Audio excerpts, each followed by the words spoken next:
Hey, they call me the meat man. Y'all to see me eat now. Here I'm the meat man. Y'all to see me eat now. I got jaws like a bear trap, a teeth like a razor. I made tack tongue with a sensitive taster. I was born out in Texas called the land of beef. Never catch a muscle green or show no hell like a meat. I'm the meat man. Y'all to see me eat now. You're listening to the Best Barbecue Show, but you could be watching the show on our YouTube channel. That's right, we're on YouTube. You can find the channel in our show notes or any of our social media. The show is upgrading this year, and I hope you enjoy some of the new ways I'm covering the barbecue scene in Texas, North America, and across the globe. This week, we're talking to Esaul Ramos and Joe Melig IV, the men behind 2M Smokehouse. They have an amazing story, and I truly enjoyed hanging out with these guys. You'll probably get another episode with these guys real soon. So enjoy this episode. It's freezing right now in Texas, and I'm going to go cuddle up with a bottle of tequila. Enjoy. So, Esaul, we're here at 2M. Yep. Talking barbecue. It's a nice early morning. You guys are closed today. Yes, we are. Yes, we are. You got one of the coolest teams ever. We got Thanks, Joe Yoni. rolling in here. Yeah, grab a chair, dude. Joe's coming by. Hey, Yoni, thanks, man. Thanks for doing this. Good to see you, man.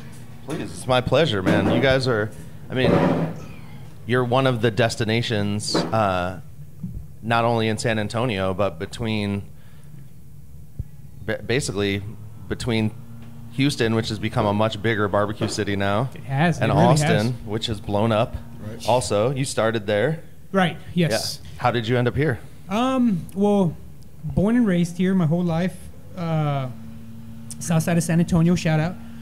And it's just we just kind of grew up, fall in love with it. I know I did. Just backyard barbecues and stuff. You know, being a Mexican, sometimes people mistake me for Indian as well, but that's all right. I'm Hispanic, and growing up Hispanic, Southside San Antonio, you kind of have a lot of barbecues and stuff like that. And yeah, my old man likes to have a couple back. He used to knock a couple more back in the day. So stuff would start getting burned, and slowly I just kind of took over and fell in love with it. Met Joe in high school, and his dad was a big barbecue guy. Yeah. And then Joe kind of fell in love with it there. We kind of just met, and it was just love at first sight, you know what I mean? And we just started barbecuing, man, all the time. Yeah. All the time. And is this after you worked in Austin? No. This is all before. This is all before. This is us. This is like leading out of towards high school, and while we were trying to get through college and. Right. Dropped out of college. Right. Yeah, dropped out of college. Did all that stuff. We were just barbecuing. Spent a lot of time in college. and got nothing out of it. Yeah, and then we spent a lot of money on barbecue and just doing our own thing with rubs and different cooks and different techniques. And one thing led to another, and next thing we knew, we were the ones cooking for all the parties and all the families. And just doing, all kinds of different stuff like that. So we had a lot of fun with it. It was fun. Now, was that brisket? Yeah, so in the beginning it started off easy, fajitas, burgers and steaks, chicken, stuff like that. And then you start realizing what you like to cook and what you don't like to cook, and it kind of became a passion. We just became really invested in it and stuff like that. And then from there, life goes on. Joe got married at a young age. Don't do that, guys. He still cries about it to this day. No, I love his wife. I love his kids. His wife's fantastic and stuff. But yeah, Joe got married. I was working at a bus company, and then I got let go from there because I messed up. And then I said, fuck it. I said, fuck it, man. Let's go to Austin.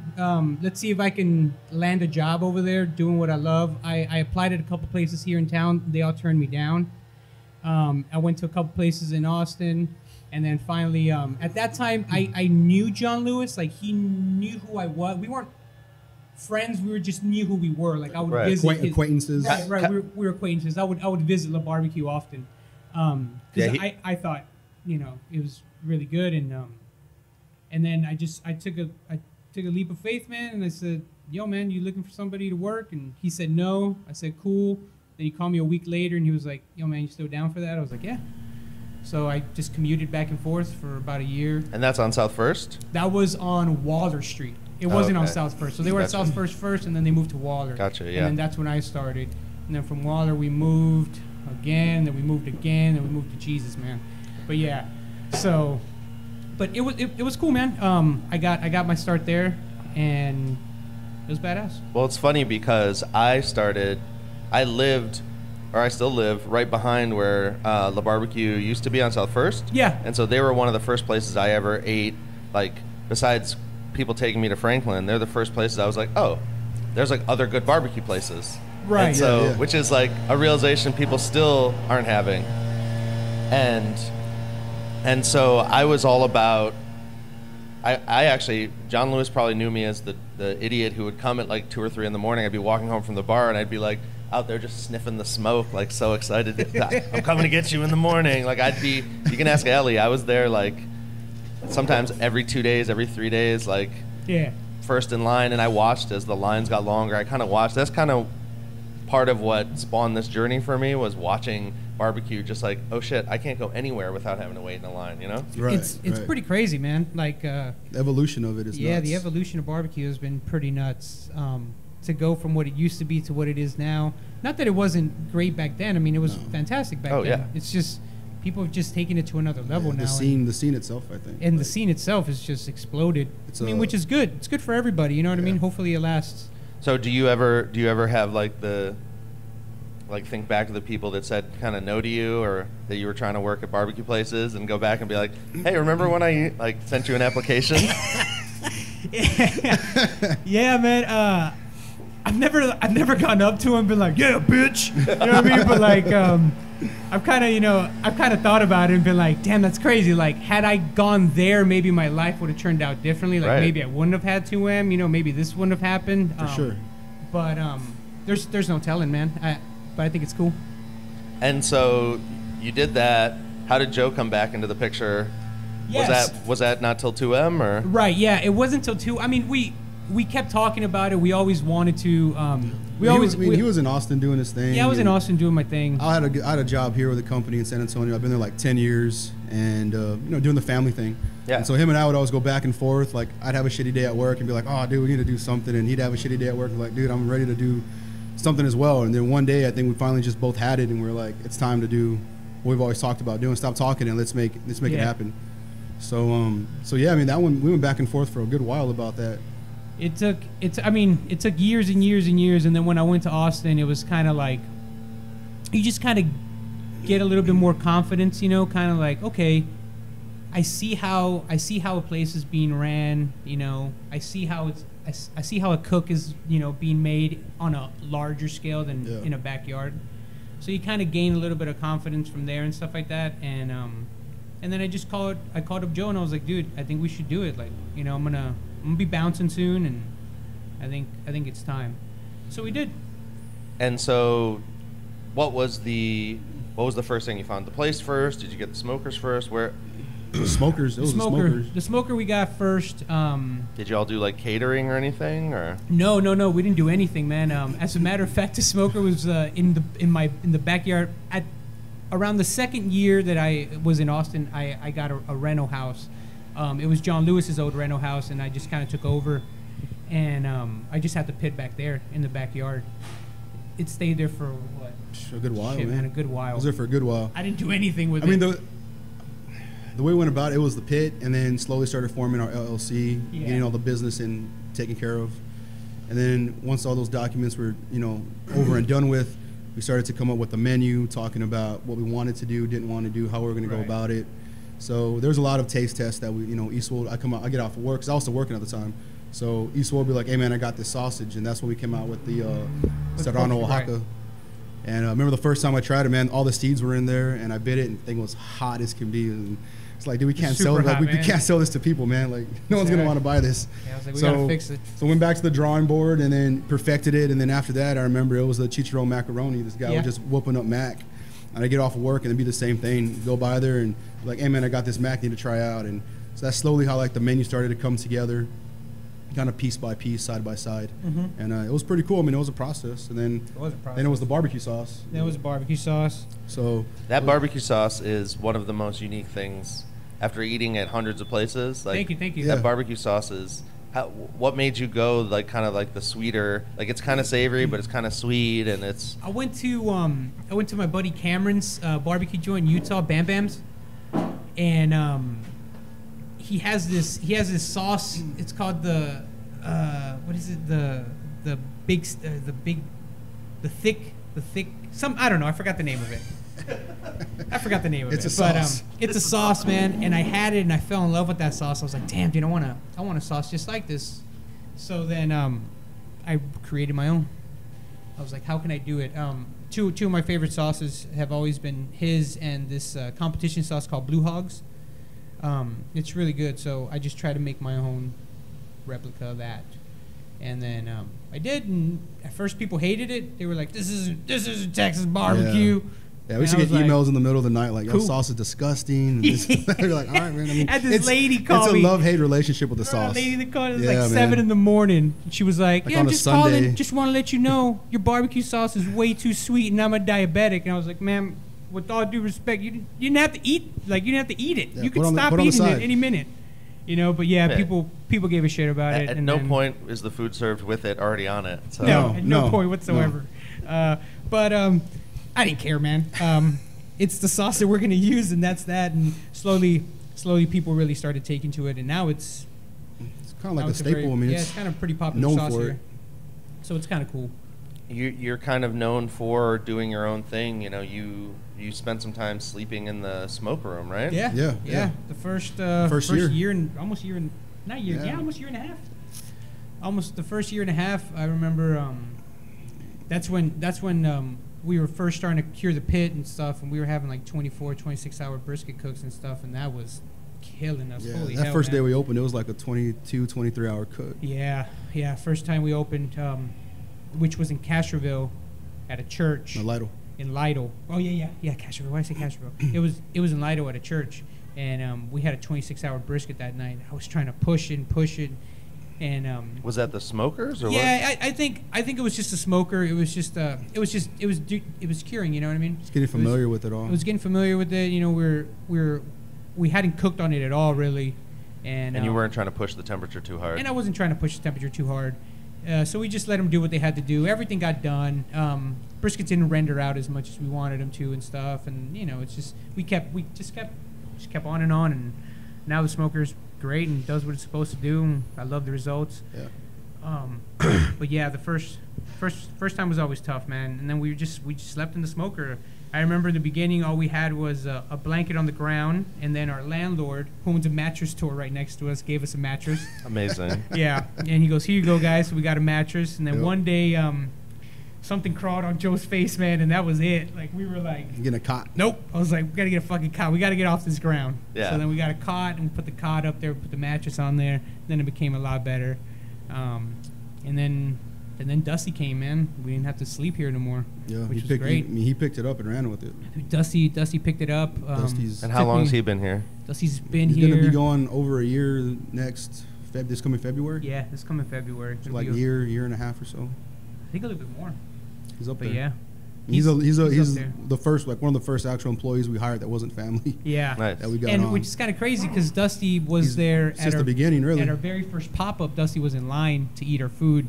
And at our first pop-up, it was, you know, a lot of friends and family and stuff like that. Yeah. There was some people that we didn't know. And I remember seeing him, and I was like, dude, who's that? Who's that tall white kid in line? I was like, and then I was like, that's cool. So he came, he ate, and then he kept coming back. He kept coming by. He kept coming back at all of our pop-ups and stuff. And I was like, there he is We again. opened up, and he was there in line, and he kept coming, and then finally, one day I should have asked him visits ago, but I was like, yo, man, what's your name? He was like, my name's Dusty. I was like, cool, man. And one day he emailed us.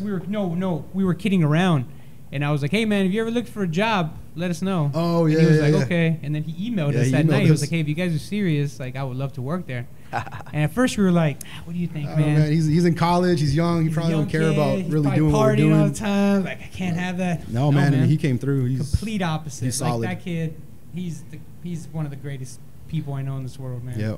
Well, and I've been kind of studying the way of the cutter. Yeah. Because that's a whole different job. I mean, that's. Oh yeah. And so. To me, it's the most important job. Right. Exactly. To me, that's because myself or Dusty, we can spend hours and hours trying to make really good barbecue. Yeah.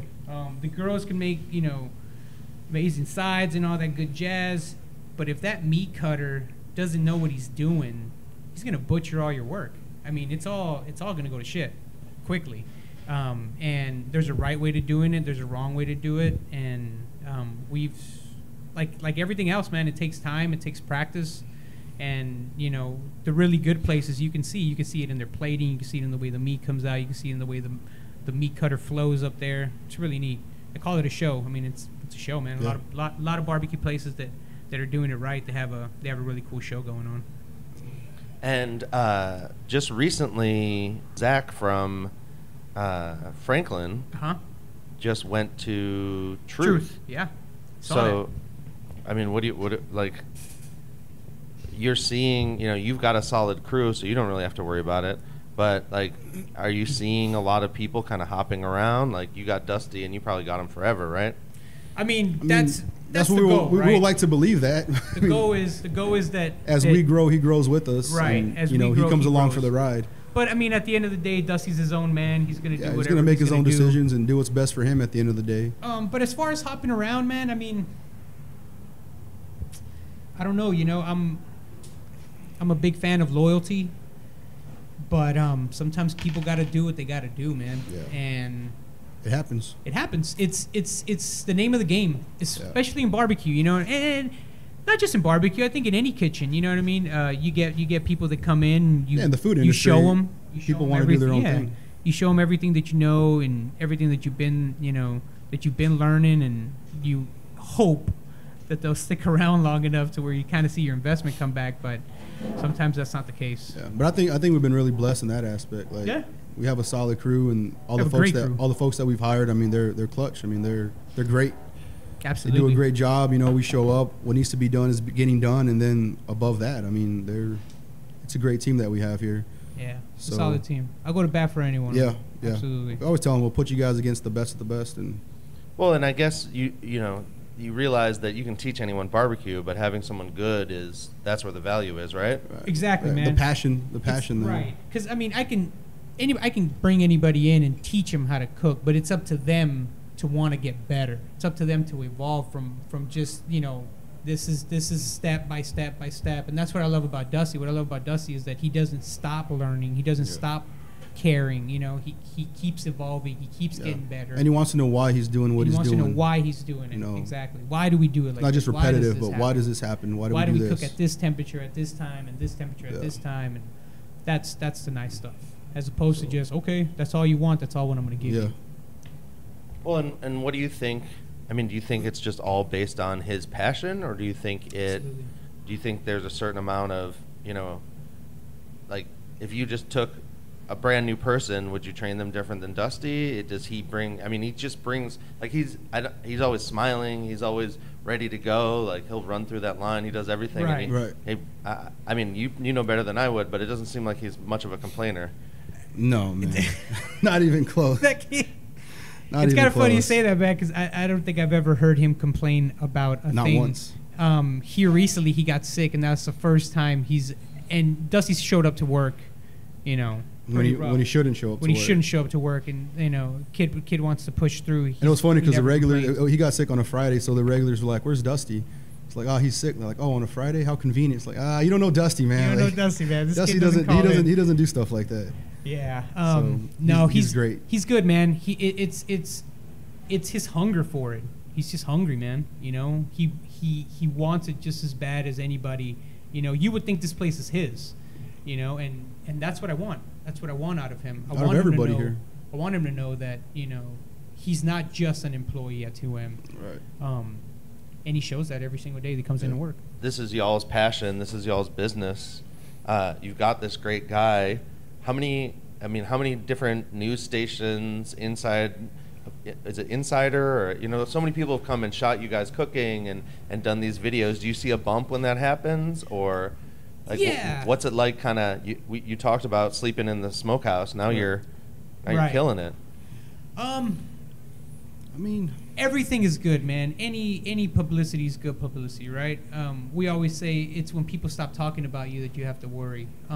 So all the attention that we've gotten has definitely helped out. And some things are bigger bumps than others, but we're a bump's a bump. But a bump's a bump. Yeah. That and I mean, What was the biggest bump? I mean, Eater, and then when we first opened up, Texas Monthly. Texas Monthly. Yeah. Oh yeah. Texas Monthly. When we first opened up, it was Texas Monthly. And then you know, here recently, Eater and the Barbecue Posse's latest ranking. Barbecue Posse's latest ranking, and Eater, man. Yeah. Eater. I mean, don't get me wrong. We're fortunate to have been in so many. Yeah. You know, Absolutely. we have a lot of accolades, and in such a short amount of time, we're blessed for all of them, and I love each and every one of them. But if we're going to talk about which ones were the biggest bumps, I mean, Eater was one of them. Eater was one of them. Texas Monthly was one of them. Texas Monthly definitely was one of them. And the Posse's. Posse. And then a couple local stuff always helps, man. Actually, newspaper always helps. Like being in the paper, actually. Really? You would think with this day and age, like everything's on social media, but being man. in the actual paper, it's huge. Like every time we're in the paper, people come by. I saw you in the paper. Yeah, we're You like, guys oh, clip man, it out? You got everything up on the wall? For the most part, we try to get them. We try and get, you know. That's actually like the very first one. Yeah, that's that the very first one we my ever mom had. actually cut that one out and gave it to us, so that's like the OG. But Yeah. but yeah, we have some. He sort of just ordered some more plaques, so. Yeah, goes, man. he goes plaque I have a crazy, thing for man. him, dude. I have a thing for him. Got to have a budget just for plaques. It's because I'm proud of him, you know. Yeah, absolutely. I'm And very proud of him. I like barbecue because it's hard work, because people, you know, when someone hands you a trophy, when someone puts you in an article, you don't really have to say, like, do I deserve this? Because you're like, I worked my ass off to get here. Yeah, absolutely. So, yeah, put me in the newspaper. Like, let's go. Yeah. Like, You're right, man. Anyone You're who wants to absolutely talk to me, let's go. And I think that that's really unique, because there's some people that they'll do something, you know, they'll like this avocado toast or all these weird food things. People do it, and then all of a sudden there's a camera in their face, and you can tell they're like, I'm kind of full of shit. But yes, we make the best, you know, whatever it is, creme brulee or some dumb thing, you know. But barbecue people are great. It's like every time we come here, we get to sit down, we get to talk. You know, you're generous with your time. The last time we were here with Moose and all those guys, you came out and hung out. Like exactly. Yeah, I mean it's barbecue's family, right? Yeah. It's like it brings people together and stuff, and that's what I love about That's it. what we like about the whole thing. Even like in the line, you know what I mean? Like the line is super diverse. The diversity of the line. All walks of life, all tax brackets. People who would probably never stand in the same line together or stand in the line out here, and we love that. You know, you take a look at the parking lot, and you got some high-dollar sports cars, and you got, you know, just a working guy's truck, and it's awesome to see that you bringing people together, because that's the idea that we have here, is to get everyone together and eat. Just to eat our barbecue, man. Like, So we're in San Antonio. Speaking of people eating your barbecue, is there a business or something? Do you get a lot of people from a certain area? I don't really know a lot about San Antonio, so yeah, it's kind of everywhere, man. Here in the southeast side, we got what? We got China Grove, we got Floresville. And then you got, folks from downtown. You got people Downtown. coming from. You got people coming from Bernie, Spring Branch. Really? Spring Branch, yeah. You know, folks coming from, you know, out by SeaWorld, Fiesta, Texas, Alamo Ranch area. And then, you know, further than that, I mean, you know, on any given day, you have people here walking with their suitcases, and they're coming from, you know, London or. Sometimes it's hard, man. Like sometimes it's kind of hard to see where everybody's coming from, because some of them are locals, then a lot of them are locals, but from 30 minutes away, Yeah. or you know. Because San Antonio's that weird kind of city where it's like a small city within a city, or you know what I mean, just surrounded by small towns. I had to take like 3 different highways to, like, I let Waze bring me here, and I was like, I'm just gonna take 35, and like 30 minutes into that, it was like, no, go over here, take I-10. Like it just took me all over because 35 was just a mess. Sucks, Yeah, man, it's terrible. Because why haven't we fixed that? I have no idea. Leaving Austin, there was literally for the first 10 or 15 minutes driving south, the other side going towards Austin was just stopped. Oh yeah, I believe it. It was crazy. I'm like worried about my drive back right now. You should be worried about your drive back, man. Toll I'm gonna road, take man. back Toll road. roads. Toll I'm gonna roads. go through Bernie, dude. Yeah, man, take the tollway, man. No, I don't know. I always say, man, this country's gonna be beautiful, dude, when they're done building it. You know what I mean? Well, speaking of, I mean, you're building an empire over here. Trying, man. What's like? Do you have a next step? Are you guys kind of spreading out? You got Dusty. You got a bunch of great guys. I mean, you guys are here a lot. Right. Is the next thing like you're gonna try to put more work on your plate, or you're trying to kind of step back and let the restaurant kind of run itself? Yeah, no, I Well, think the we're work gonna, never- I mean, the work open never up a ends for us, steakhouse so. next, man. Yeah? We're gonna, We're gonna- no, I'm just kidding. Yeah, we have 8 That more was- ventures we're working on right now. That was actually the original idea before barbecue. Yeah, was to do- that's we wanted that to do a always been steakhouse our- before barbecue. We had always One wanted day, a steakhouse. one day we'll do the But, steakhouse. But no, man, we want to grow here. I We mean, wanna grow here. at our pace as we can. We're not in a rush, man. We're not looking to go get into a terrible amount of debt or get in with the wrong kind of business deal or the wrong people. It's just our idea has always been one day at a time, one step at a time, little by little. We do what we can as we can, and there's lots that we want to do, but we don't want to rush anything. Right. We want to do it. Right. We want to take the time and do it right, execute it properly. So I think. as far as us stepping away from work, I don't think that's ever gonna. No, stepping away. No, I think we're just gonna We step don't into even- more. We don't even step away now. I mean, But we it should. is important for us to to have that flexibility to be able to know that we got a team that's doing what needs to be done, so we can focus on the other ideas and ventures. Right, and right. What we want to That do in the is future. that is the nice thing. The nice thing is that I have Dusty now, so I get to play around with other things. You know what I mean? And it's like we've been talking a lot about dinner and stuff like that. Dinner's something that we want to do Fridays and Saturdays only. Yeah. And then we like just being open Thursday through Sunday. It's not.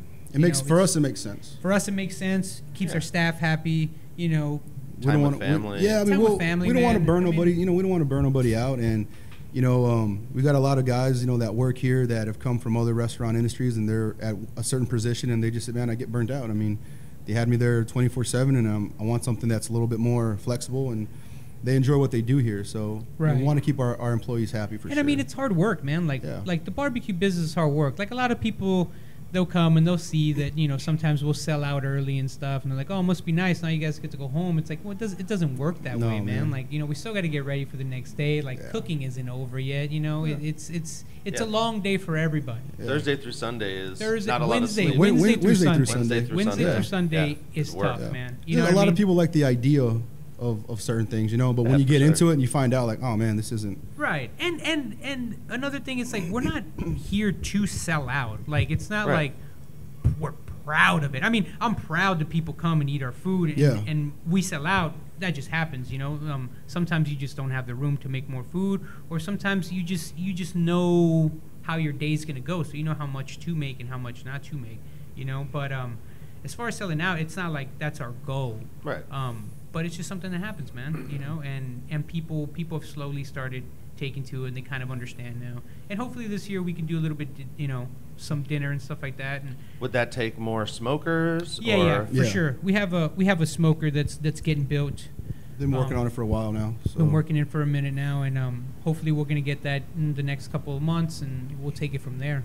Are you going to have a break, or would it just be you'll just run from 11 to right through dinner? I think we're gonna have a break. Yeah. I think it'll be lunch as usual, 11 to 11 to 4, or until we sell out, and then kinda it'll be a break. take We'll a give our break. workers a break, time to clean up the restaurant again, and then probably just reopen up at 6 and go maybe from 6 to 9 or 6 to 10, Maybe or 5 to something. 9. I don't know. We haven't really Maybe figured 5 it to all 9. out yet, Yeah, but we're something gonna. like that. Do you have you have any more information on this smoker? Is it going to be an offset? You guys do anything crazy? Yeah. or- I'll tell you the whole thing, man. It'll be an offset. It's 1,000-gallon. My boy Sheldon Mason's building it. Oh, Sheldon's building it. Shout Yeah, out to yeah. Mason. Oh, wow. So Sheldon's Okay. a nut, man. Sheldon's a barbecue nut. Now we're talking. Yeah. He's Sheldon's crazy, man. yeah, man. He's He built that Death Star for... He did build the Death That Star, thing man. is cool, Yeah. man. I love that thing, man. I love that thing. We got one of those coming. I love that thing. Yeah, Sheldon's in charge of the 1,000, and I couldn't ask for a better person to be building it. No, man. in all He's actuality. such attention to detail oriented. Yeah, man. And He knows does what stuff he's right. doing. Not that none of these other guys Not do. that no one else does it. That's right. not what we're saying. But all we're saying You is guys say that Sheldon, stuff nowadays, yeah. man. People get too sensitive. But I mean, Sheldon, we've just been real good friends with Sheldon for a while now, and ever since we opened up, he's been talking about building this pit, and Yeah. we told him, yeah, man, when we get to that point, you have dibs, you can do your thing. Mm-hmm. So so that's what he's doing. He's been working on it. I really don't bug him about it. I know he's doing it. Yeah, so we don't bug him about it. It's kind of like whenever when it's ready, it's whenever- ready, man. Whenever he wants to send us a picture or something, he'll do it.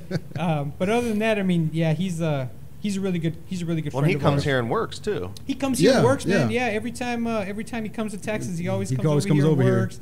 Or he'll go work with Evan, or he'll go He'll somewhere else. go do a barbecue crawl by himself. Yeah, he goes He's- does his barbecue. he's Well, crazy. well, every time he comes, I know I'm gonna go eat barbecue. And way it's too just much like- barbecue. It's like fuck. So are you guys Are you guys eating much barbecue during the week? Are you hitting up some of the other spots? Are you? No, man.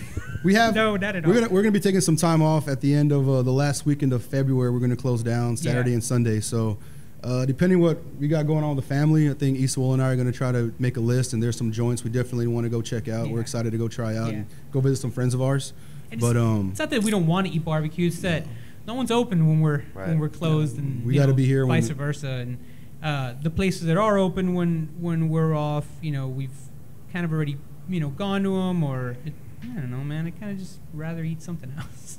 Well, I've been talking about putting together like a monthly meetup for cool. in different cities for all the pitmasters, because a lot of y'all don't get to meet each other. No, whether or not you want to eat their barbecue, most people don't have time to. Yeah. Exactly, man. Yeah. I mean, and we're all busy, Yeah. That's what people don't get sometimes. It's just like, dude, this is a lot of work, man. It's time consuming. And when we are off, the last thing on most of our minds is barbecue. Right. Yeah. So it's like, but I mean, getting a bunch of pitmasters together, that's pretty cool. Yeah, that'd be man. great.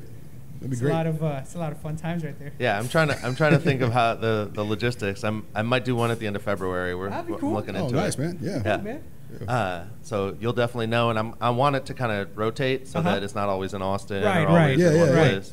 What's on y'all's list for, you got like a top 5 you've been really kind of jonesing to get to? Yeah, man. I know we really want to go out to Brotherton's new place. Liberty. Yeah, we want to go to Liberty.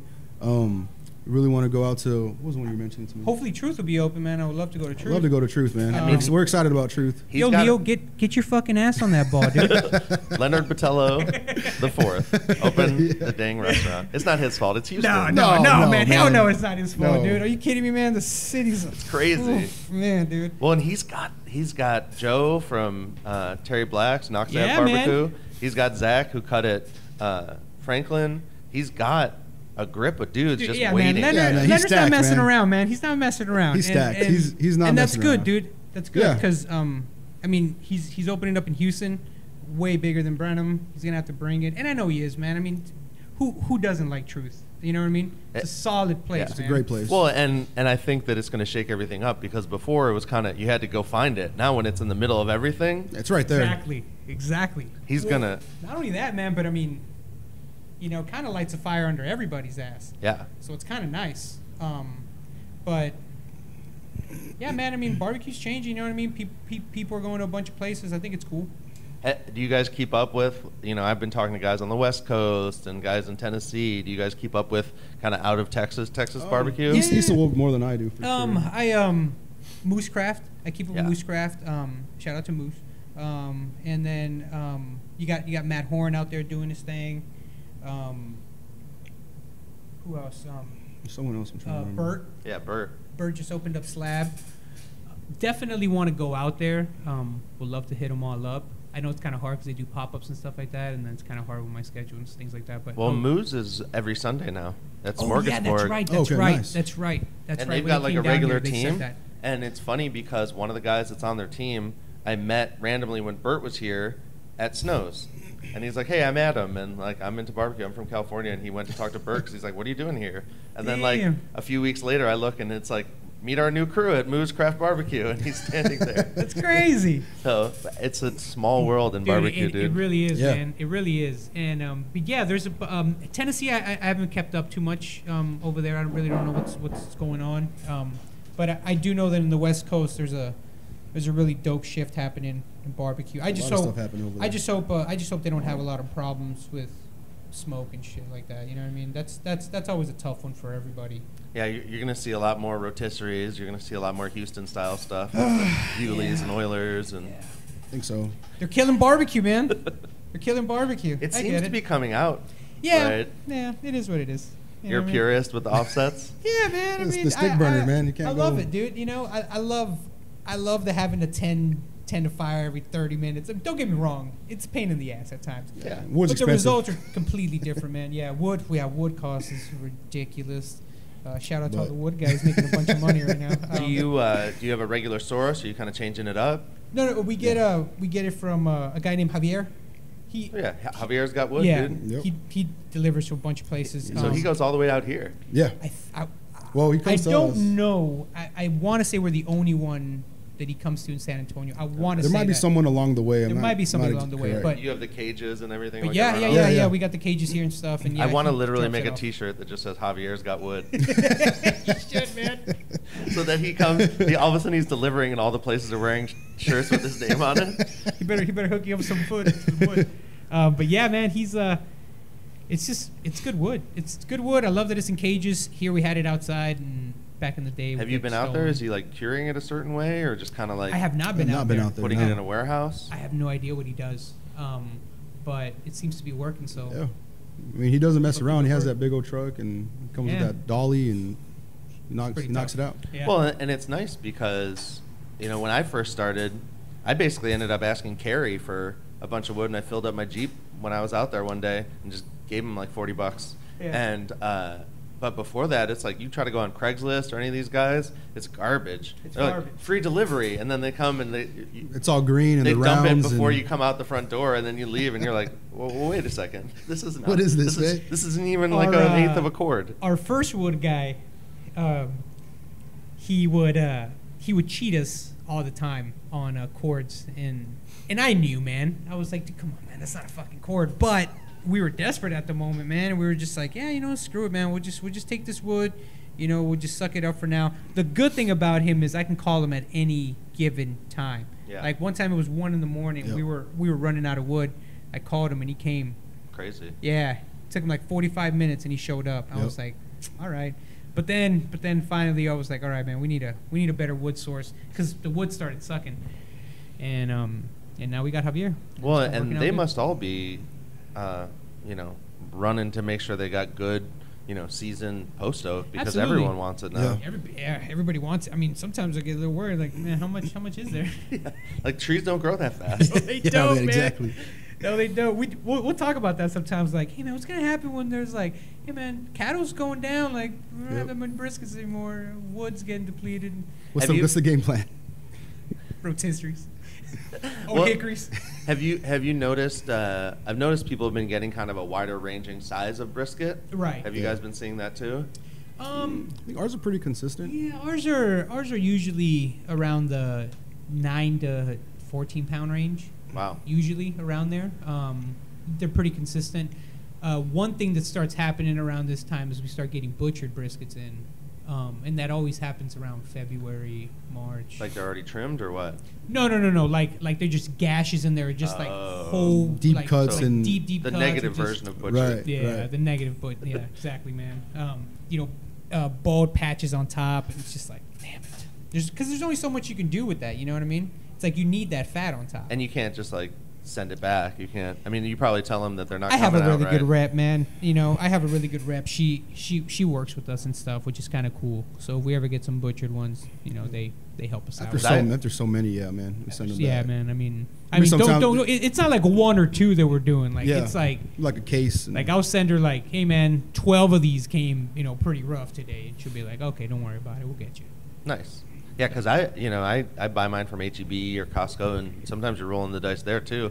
You But just it's go nice do because- something, and there's just a slice in it. Right.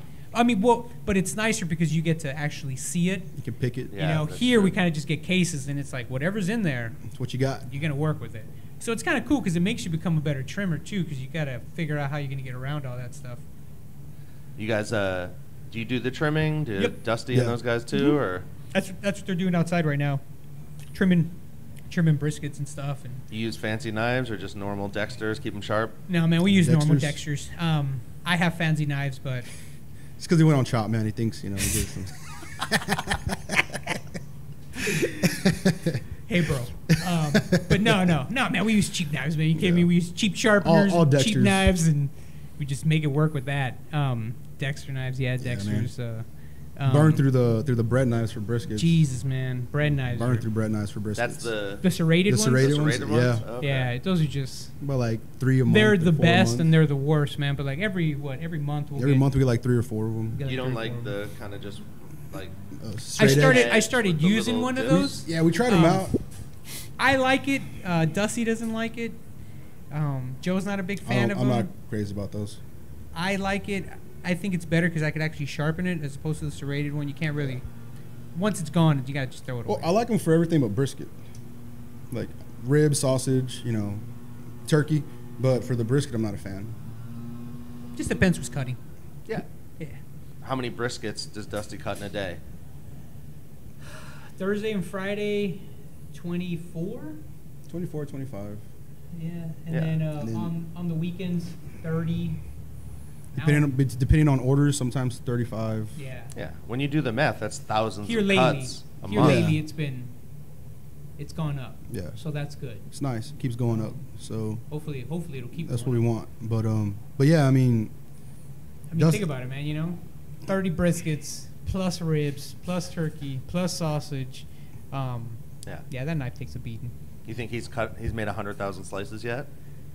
That's a good question. oh man, that's good. That's a really good question, actually. You gotta get him one of those clickers. We should. Click, click, click, click, click. I don't know if he has. That'd be crazy if that. Yeah, if man. That crazy guy's been counting his cuts. He might be.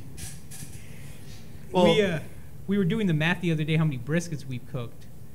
I think I've cooked like 50,000 or something like that. It was insane. It was a ridiculous It was a number. lot of briskets. Like from like when I first started cooking to now. Yeah. I think it's been. I don't know. It was like a. It was up. ridiculous It was number. up there. But Because we would just buy briskets and burn them from the very yeah, beginning. Just buy garbage briskets and see how they come out. Chop Because I mean, for- we didn't chop for know what everybody. prime or choice No. was back then. You know, it's just whatever. I mean, I didn't even know there was a grading thing. I didn't even know there was a barbecue movement happening in Austin. I mean, Yeah. it was just nuts. And then seasonings. I mean, Yeah, seasoned. Jesus Christ, man, we've seasoned.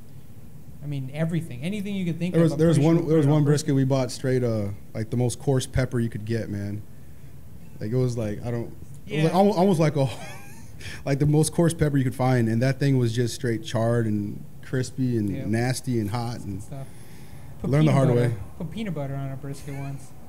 Chocolate, name it, man. It's crazy. Good stuff though. there's a ton of enthusiasts. There's a ton of owners. There's a ton of barbecue people. We call the fans meat men, meat women. I'm going back and forth on that name, but you know, what's your message out there to the enthusiasts, the people that are all about it? Like, they all want to come here and eat.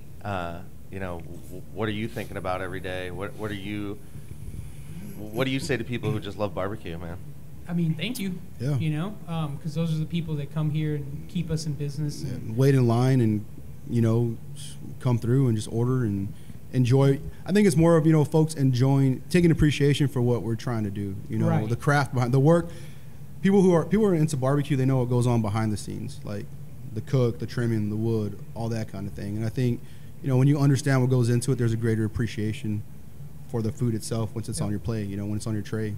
And I mean, can't say thank. I mean, everybody who comes through here. I mean, thank you so much for coming by. I mean, it's The people it's that love it and the great. people that hate it, man. Yeah. Thank you. From the bottom of our hearts, because, I mean, dude, no one wants to wait in a line. Yeah, we Yeah. get that. We you know? understand that. And we get that. And our goal isn't to make people wait in Yeah. line. We just have a tiny restaurant. Yeah. Right. Maybe 2.0. Yeah, Yeah, exactly. hopefully, Have like and 5 cutting stations. and Yeah. that's the goal, and that's what we want to tell people is that just hang in there with us, and we'll. It's we're not getting going to there. happen overnight, but it's going to happen. It's It's gonna going to happen, happen. right. It's just bear with us. But I mean, it's just it's nice to see that, man. Don't just come here, enjoy the food, and if you don't like it, you don't have to come back. Yeah. But if you really like it, then it'll be here for Yeah. you every Thursday through Sunday. Hopefully. Yeah, man. Cool, guys. Well, thank you so much. Check out 2M Smokehouse, everybody. This is it's a unique thing. Not just the barbecue sauce, but everything you guys cook is just I appreciate delicious. that, Thank you man. so much, I man. appreciate Appreciate that, it. Yanni. And thanks, man. Yeah. Thank you. Hey, they call me the meat man. Y'all see me eat, man. Here I'm the meat man. Y'all see me eat, man. I got jaws like a bear trap, a teeth like a razor. I made tack tongue with a sensitive taster. I was born out in Texas, called the land of beef. Never catch a muscle green or showing the hell like a meat. I'm the meat man. Y'all ought to see me eat, man.